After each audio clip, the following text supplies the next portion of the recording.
Oi, gente, tudo bem? Sejam bem-vindos ao canal da Rede Formar. Este é o nosso podcast Vida Animal Segunda Chance. Nós estamos aqui para ajudar você a salvar a vida de cães e gatos mesmo sem ser veterinário. Eu sou a Ingrid, responsável pelo sucesso do cliente. Eu sou a Karine Henriques, médica veterinária, professora e responsável técnica da Rede Formar. E o tema de nosso podcast hoje é o medo que te impede de salvar vidas de animais. Você já passou por alguma situação que você teve medo, no ambiente mesmo de serviço, que te impediu de salvar alguma vida? Então, medo em si, eu não só já tive, como até hoje eu tenho.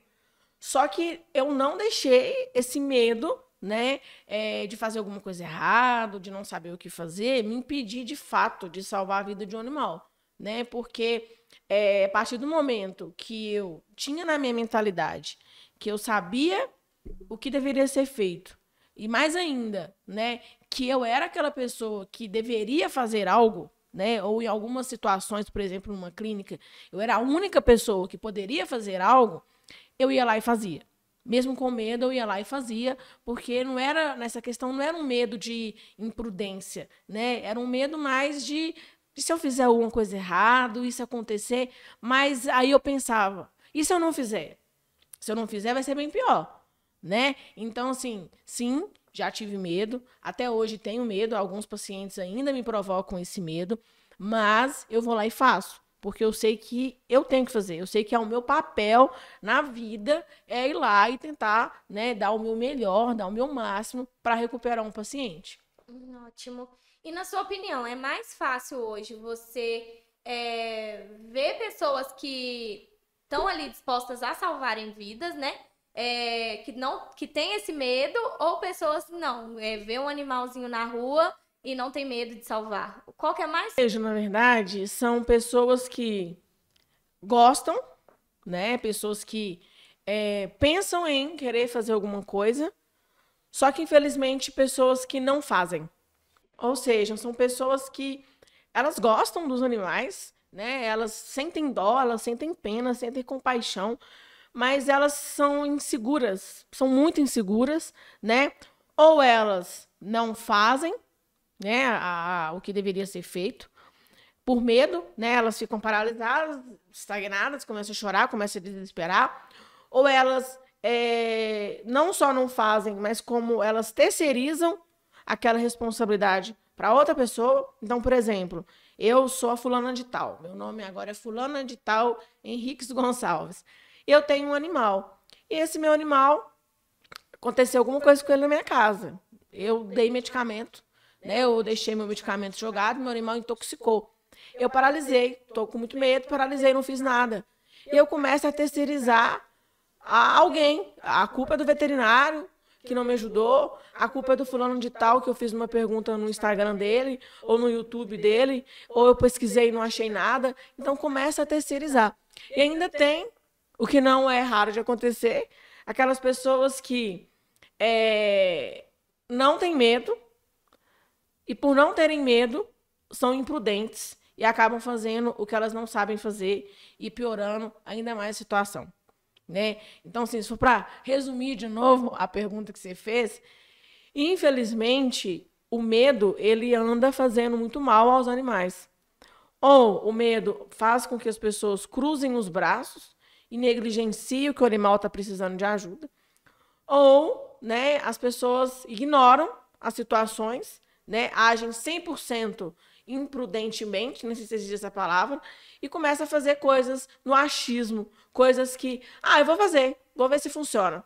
Não é um teste, né? O cachorro e o gato não é uma máquina de teste. Você vai testar se aquilo que você acha que funciona realmente funciona, se morreu bom, se não morreu, ótimo. Tá? Então, infelizmente, né, o medo ele tem atrapalhado demais, não só a vida do médico veterinário, mas principalmente a vida dos bichinhos que estão aí precisando da gente.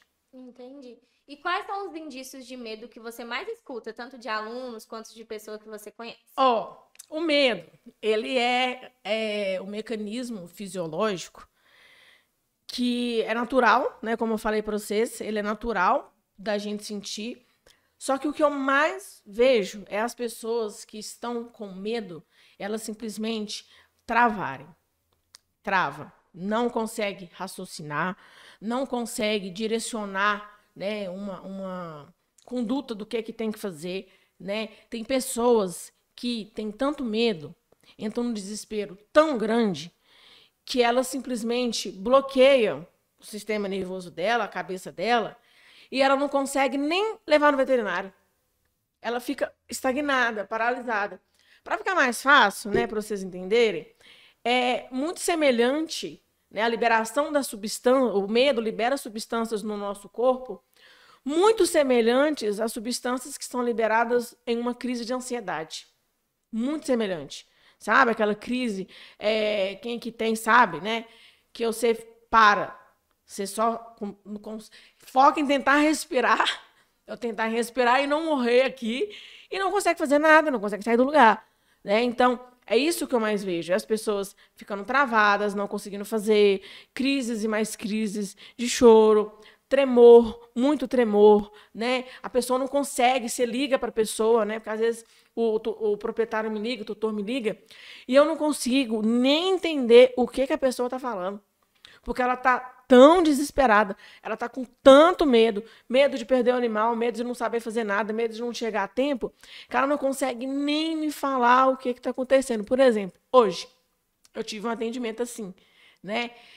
Eu não consegui fazer o atendimento, porque eu preferi encaminhar para uma clínica veterinária, e a dona, ela me ligou, porque o cachorrinho dela tinha comido um petisco, né? E depois desse petisco, esse animal estava tendo muito vômito.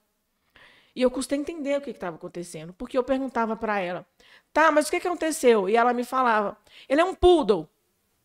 Eu tô assim, não, minha senhora, eu quero entender o que aconteceu.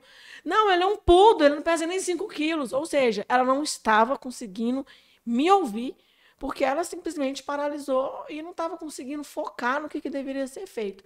Então, são essas as reações que eu mais vejo as pessoas, né, tanto acontecendo com as pessoas quando o acidente acontece com o animal delas, quando ela se depara com um animal de rua que não tem ninguém por ele. Ela paralisar e não conseguir pensar, não conseguir nem saber o nome dela mais. Entendi. E no caso, nesses medos, eles, por exemplo, têm medo de serem culpados se algo der errado. No que mais que eles têm medo? É muito medo. É medo, por exemplo, medo de ter a culpa, né? Vamos supor, no caso dessa pessoa em questão. O medo de, nossa, se ele morrer, foi eu que dei o pifinho. Foi eu que dei o petisco. A culpa é minha. Aí, se ele morrer, a culpa foi minha, porque eu não soube que não poderia ter dado isso para ele. Aí, se ele morrer, a culpa é minha, porque eu não fiz nada. Aí, se ele morrer, é porque a culpa é minha, porque eu deixei chegar no quadro, eu não consegui identificar antes, eu não consegui reverter a situação, eu não consegui fazer nada. Então, assim, eu acho que todos esses medos, no geral, eles se resumem em perdi o meu animal morreu e a culpa foi minha.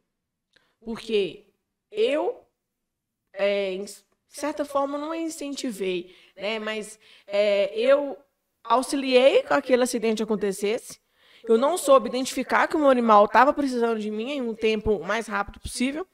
E eu não soube nem o que fazer para até o veterinário chegar. Porque, por exemplo, no caso dessa tutora que eu falei para vocês, eu encaminhei ela para uma clínica, né? Porque são coisas que eu não conseguia resolver na casa dela. Mas se eu fosse atender ela na casa dela, eu ia demorar mais ou menos 50 minutos.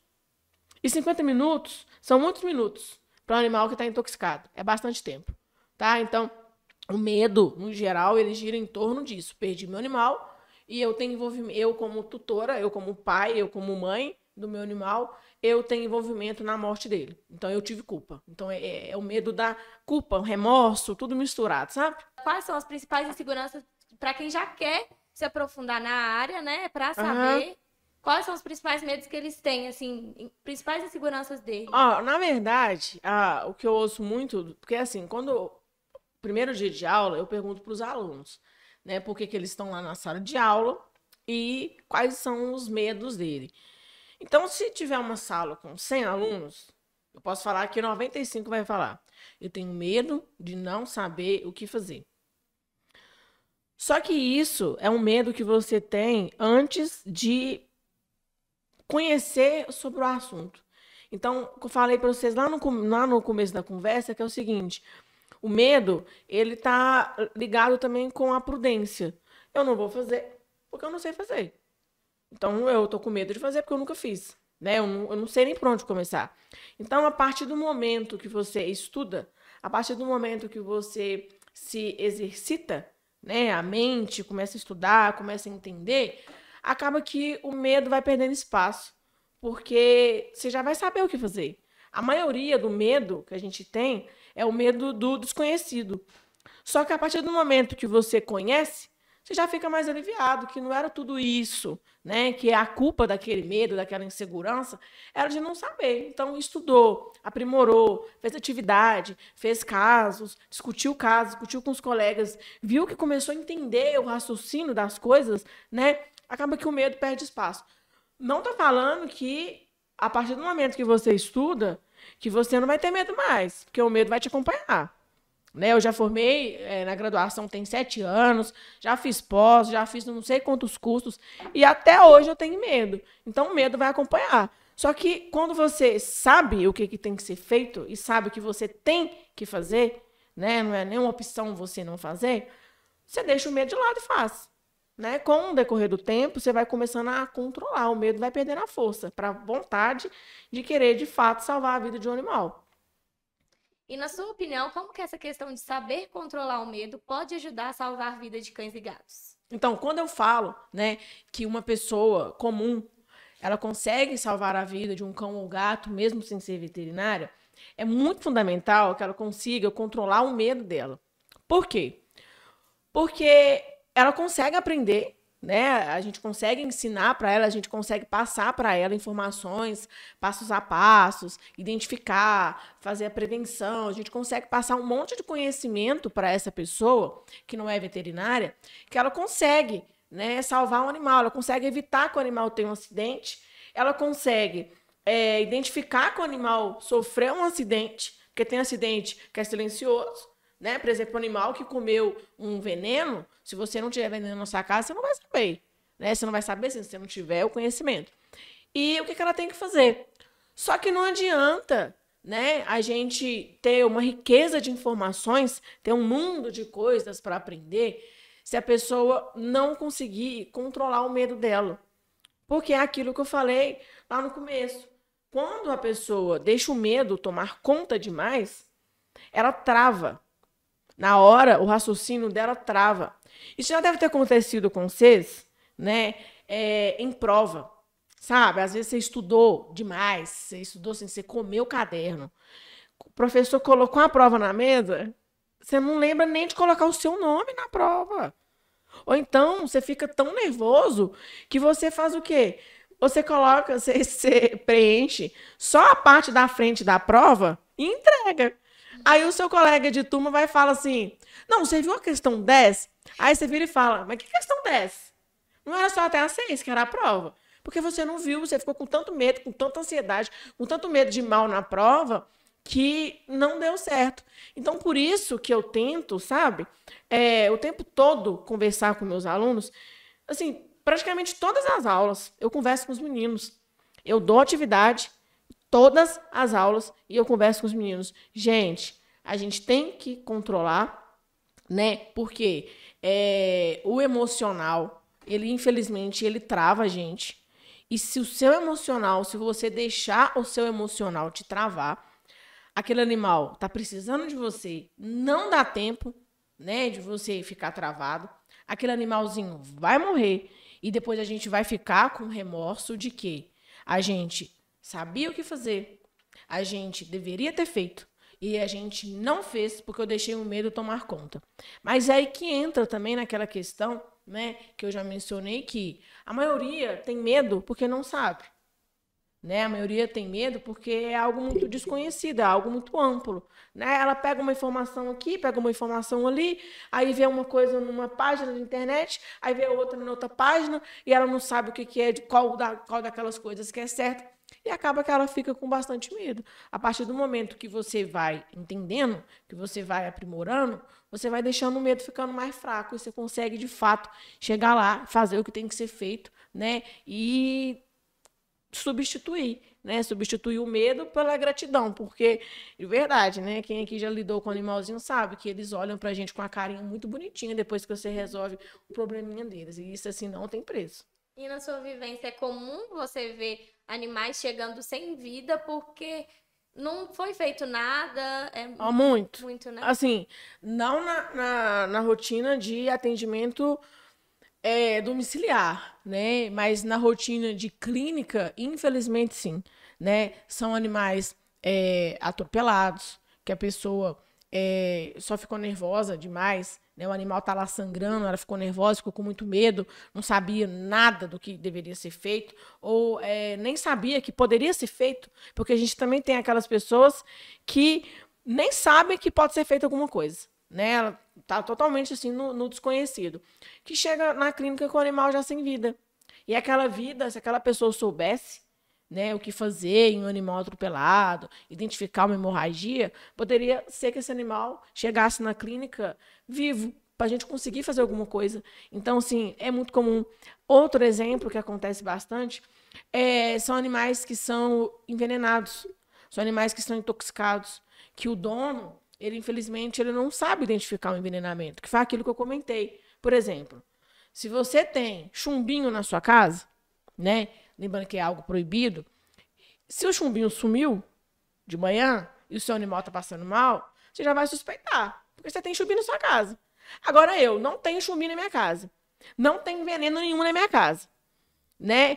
O seu animal pode passar mal, se você não souber identificar, você nem vai cogitar a hipótese de estar sendo intoxicado, porque você não entende, você não sabe o que é, sabe? Então, são essas coisas que, infelizmente, atrapalham e são essas coisas que, infelizmente, provocam muita morte nos animais.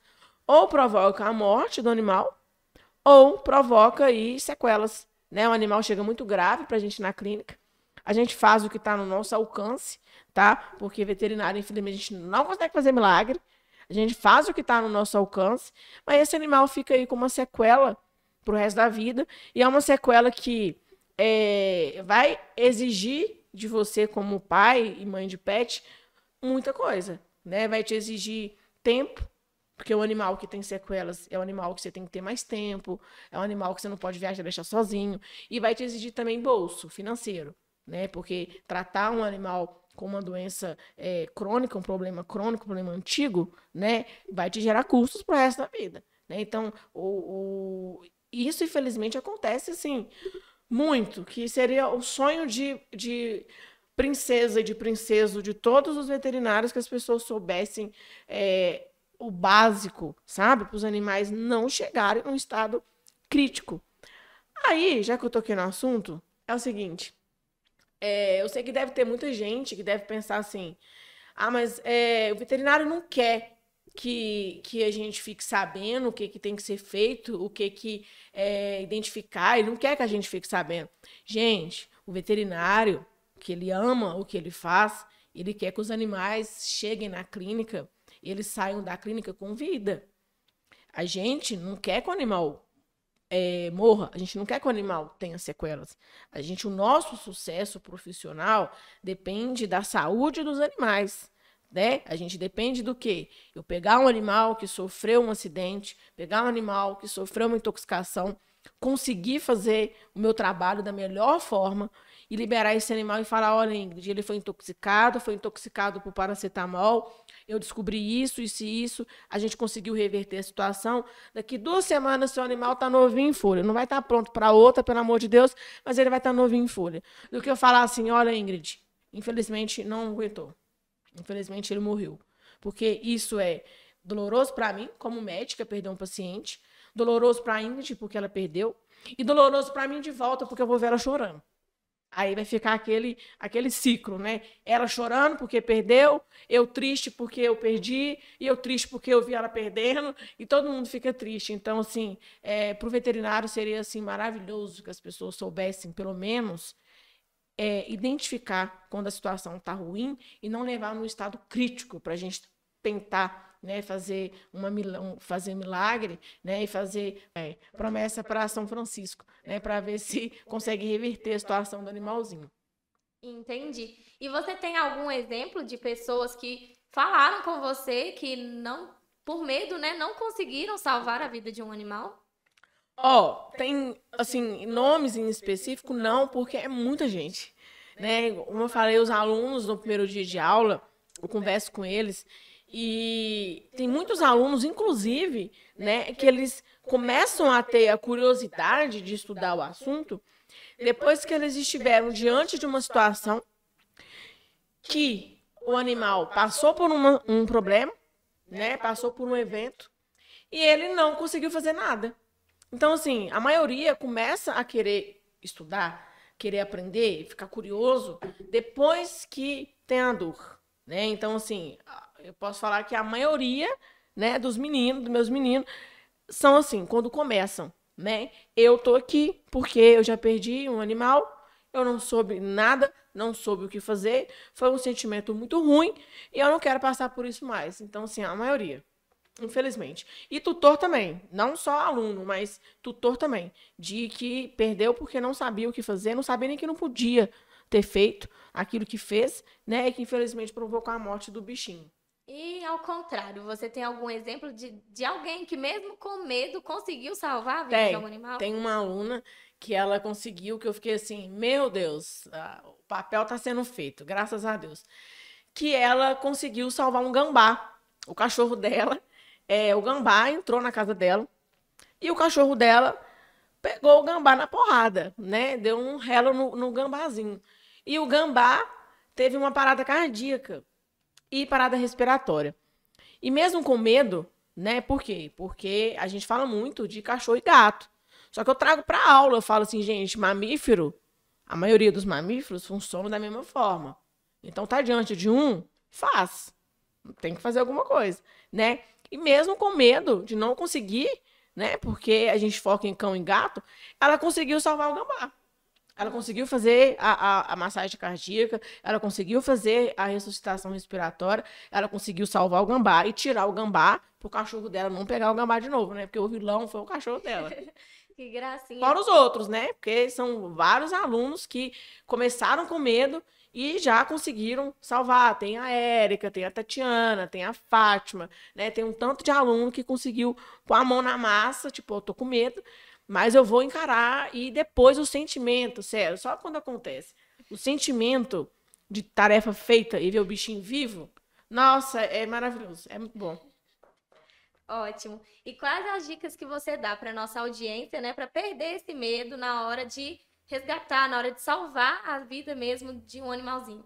A dica que eu dou para vocês primeiro, né, lembra lá do começo que eu falei assim, gente, o medo, ele tá muito ligado com o desconhecido, eu não saber, né? Então, ele é uma forma de prudência. Eu não vou fazer porque eu não sei. Então, como é que a gente começa a quebrar esse medo? Sabendo, né? Conhecendo, entendendo o que é para fazer. E não é entendendo o que é para fazer na hora que já aconteceu o trem, não. Porque, por exemplo, vamos supor que tá lá a tutora. Ela chama Paola Bracho. Quem for aqui mais das antigas vai lembrar de quem que eu tô falando. Paola Bracho tem um cachorrinho dela, que é o Carlos Daniel.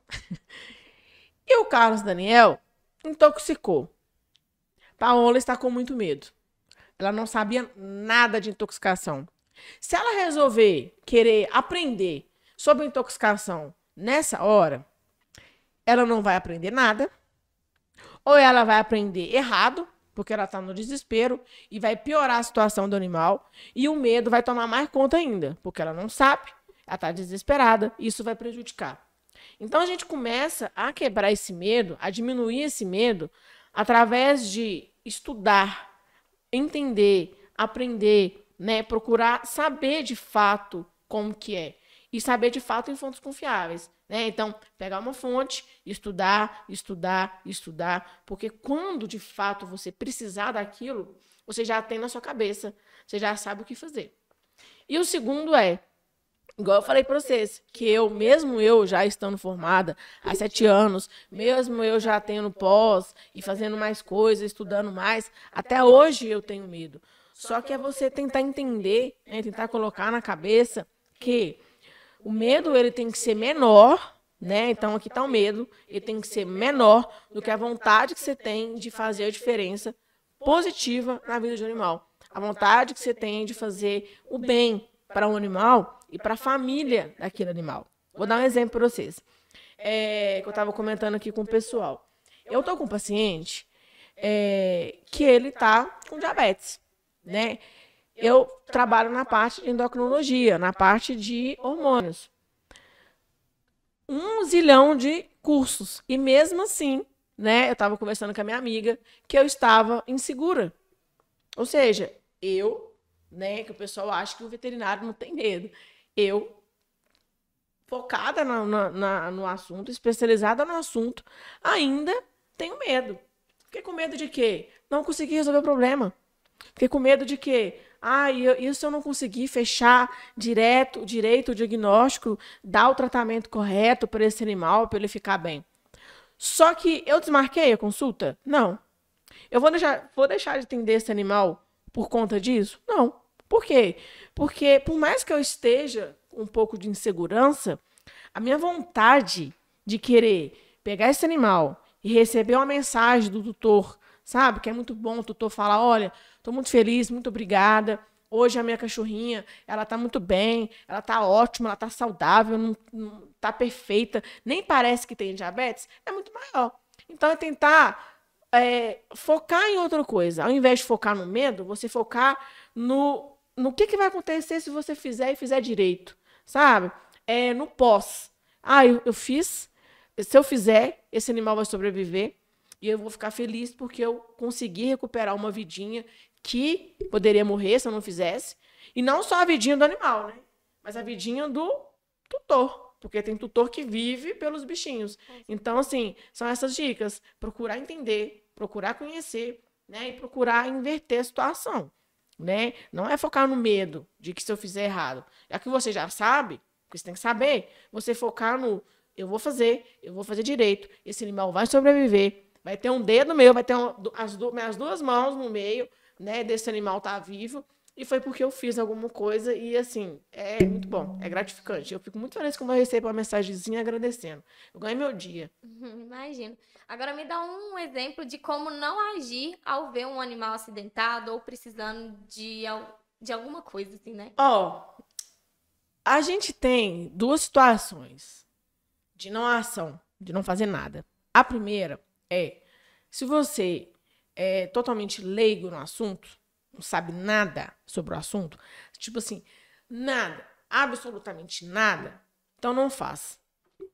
Por quê? Você vai só no achismo.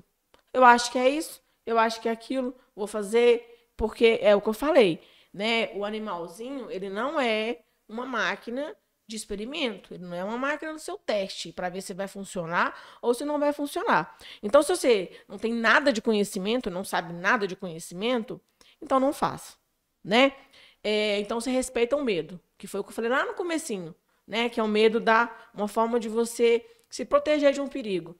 Então, se você está com medo porque, de fato, você não sabe nada, não tem nenhum conhecimento, então fica quieto, não faça, porque você vai piorar. Né? Pede a ajuda de alguém, né? Liga para um veterinário, dá um jeito. E tem aquela outra pessoa que eu, Karina, eu julgo como sendo pior. Que é aquela pessoa que ela não sabe, ela não tem conhecimento, ela não sabe de nada praticamente. Ela é baseada, os conhecimentos que ela tem são baseados em achismos de outras pessoas, né? Coisas que ela pegou aleatoriamente na internet, o famoso quebra-galho, vai dar leite para o animal intoxicado, vai piorar a situação, né? E ela vai burlar o medo e vai fazer errado. Então, eu tenho aquela pessoa que não faz, porque ela não sabe fazer, né? Tá errada? Tá. Porque ela poderia ter aprendido para fazer alguma coisa, né? E eu tenho aquela pessoa que é a pior, que é aquela que não sabe, acha que sabe, e inventa modo de fazer, e ao invés de melhorar, ela piora. Vou colocar em personagem que fica mais fácil de você entender. Primeiro, a primeira pessoa é aquela que viu o animal acidentado, atropelar, viu o animal intoxicado. Eu não sei nem o que eu vou fazer. Então, eu não vou fazer, não. E o animal vai morrer, porque não teve socorro. E a outra pessoa é aquela assim, ele tá intoxicado. Eu ouvi falar que dar leite é muito bom. Ela vai lá e dá o leite. O que vai acontecer? ele vai morrer mais rápido. Então, a outra, o cachorrinho ia morrer, sei lá, em 1 hora, esse aqui vai morrer em 10 minutos, porque ela fez errado. Tá? Então, são as 2 ações que não devem ser feitas. As 2 ações, no geral, elas se resumem em: se você não tem conhecimento, se você não sabe o que fazer, não faça. Não faz, porque senão você pode piorar o que já está ruim. Não há nada tão ruim que não possa piorar, infelizmente. Entendi. E me dê agora, né, um exemplo, né, de como agir quando a pessoa vê um animal, né, que está precisando de primeiros socorros. Como a pessoa deve agir? Na verdade, para cada tipo de acidente, né, a gente tem uma ação. Então, para cada tipo, um animal intoxicado, um animal picado por aranha, um animal picado por abelha, né, um animal afogado, cada acidente tem uma forma, tem uma ação, né, tem um passo a passo, uma receitinha do que tem que ser feito, né? Mas as dicas que eu dou o primeiro, é a pessoa ter empatia, né, empatia de que aquele animal está sofrendo, aquele animal está com dor, provavelmente, aquele animal está desconfortável, o tutor daquele animal, né, se não for você, também está desconfortável. Então, o primeiro de tudo é ter empatia pela vida de um ser vivo, né? Seja um cão, seja um gato, seja qualquer animal, tá? O segundo é a gente procurar entender, saber, conhecer antes de acontecer o acidente, que é o que muita gente não consegue entender. O que eu tenho visto com os atendimentos é que a maioria das pessoas, elas procuram entender o que aconteceu depois que já aconteceu. Aí já era. Então, por exemplo, a mesma coisa do seu animal, ele foi picado por abelha, né? E ele morreu por picada de abelha. E você não fez nada, porque você não sabia que era picada de abelha, você nem percebeu os sinais, você não sabia os sinais, você não sabia o que fazer no caso de picada de abelha. Então, você não fez. Né? E depois que o animal ficou ruim demais, ou depois que o animal morreu, o que você vai lá e faz? Você vai lá na internet e pesquisa o que é. Vai adiantar? Não vai, você já perdeu o animal está cheio de sequela. Né? Então, essa é outra dica. É você pesquisar antes de acontecer. Não depois, que é o que as pessoas procuram fazer. É depois que o animal já está ruim, né? Ou o animal já está quase batendo as botas, ou já bateu as botas, que a pessoa quer saber o que aconteceu, o que ela poderia ter feito. Não, então a dica principal é: procure entender sobre os acidentes que podem acontecer com seu cão ou com seu gato antes deles acontecerem. Porque só assim que você, de fato, vai conseguir salvar a vida de um cão ou um gato, mesmo sem ser um médico veterinário. Ótimo. E na sua vivência, com toda a vivência que você tem, qual que é a probabilidade de um animalzinho chegar até as mãos do veterinário, né? Com vida, após a pessoa ter prestado os primeiros socorros com confiança? Não dá pra gente prever, assim, em números, né? Tipo, tantos por cento. Mas a grande maioria. Então, por exemplo, um animal que foi intoxicado, que é uma situação muito comum, e o tutor conseguiu identificar a intoxicação, né, de uma forma, os primeiros sinais de uma intoxicação, que a maioria consegue identificar quando o animal já está deitado lá, estribuchando, né? Se o tutor conseguiu identificar a intoxicação mais rápido, o tutor fez as manobras de primeiros socorros assim que ele percebeu, a chance desse animal morrer vai ser muito menor. A chance desse animal ter uma sequela nos rins, no fígado, vai ser muito menor. Um outro exemplo que eu comentei do animal com hemorragia. Se você está lá, vendo um animal com hemorragia, você não sabe controlar uma hemorragia, você não sabe identificar se é hemorragia externa ou hemorragia interna. 15 minutos, 5 minutos que for, dependendo da quantidade de vaso que foi rompido, o animal chega na clínica morto. Eu não consigo fazer mais nada. Entendeu? Eu não consigo fazer mais nada. Agora, se você souber, pode ser que você consiga fazer esse animal chegar na clínica com vida para mim. Pelo menos com vida. Sabe? Um outro exemplo. Meu Deus, lembrei que agora. Um outro exemplo. Animal engasgado. Animal asfixiado. Tem tutor que me liga desesperado. Pelo amor de Deus, o meu animal engasgou com a bolinha. Vem aqui. Gente, não dá tempo. Não dá tempo. Eu posso morar praticamente do lado da sua casa. O animal está engasgado, o ar não passa. Ou você se vira, né? Para ser bem grossa, se vira e desengasga o animal, ou você já pode, infelizmente, despedir dele. Já pode começar a chorar. Aí já pode chorar. Já chora, já despede, já fala com ele que ele foi importante. Não tão, né? Porque você deixou acontecer, não sabe o que fazer, né? Fica aí o puxão de orelha. Então, assim, se souber identificar antes e se souber fazer as manobras, né, de imediato, até chegar no veterinário, nossa, ajuda demais. Né? Aí tem outro ponto. Aqui, eu não tô falando que não tem que levar no veterinário, não, porque os acidentes tem que levar no veterinário. Mas se você leva para o veterinário já com os primeiros socorros do animal feito bonitinho, certinho, perfeito, beleza, nossa, é perfeito. É muito bom. Dá até vontade de dar um chocolate pro tutor, sério. Você, toma um chocolate. E para finalizar, né? Conta pra gente como que é a experiência de quando a pessoa consegue salvar a vida de um animal e não deixa a insegurança dominar. É muito bom. Assim, eu fico muito feliz, né? Porque eu tenho meus pacientes que eu atendo, que acabam sendo, né, meus pacientes de estimação. Então, eu tenho paciente que é desde quando eu formei, que eu fico assim, gente, eu vi esse menino pequeno, eu carreguei no colo, agora tá com 50 quilos, né?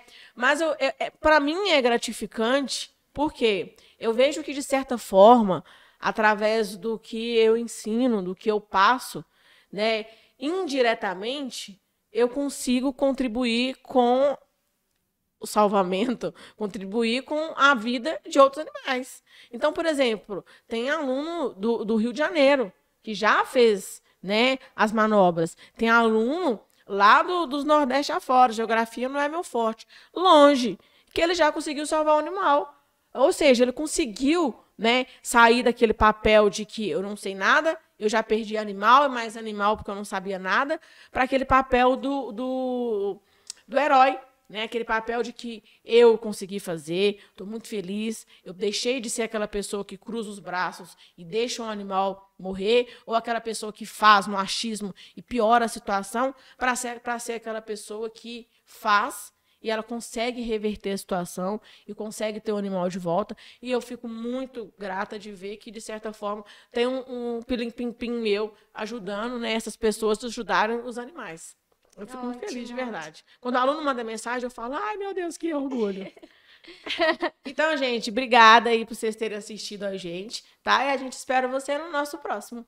E esse foi o nosso podcast Vida Animal Segunda Chance. Esperamos você no próximo episódio. Tchau!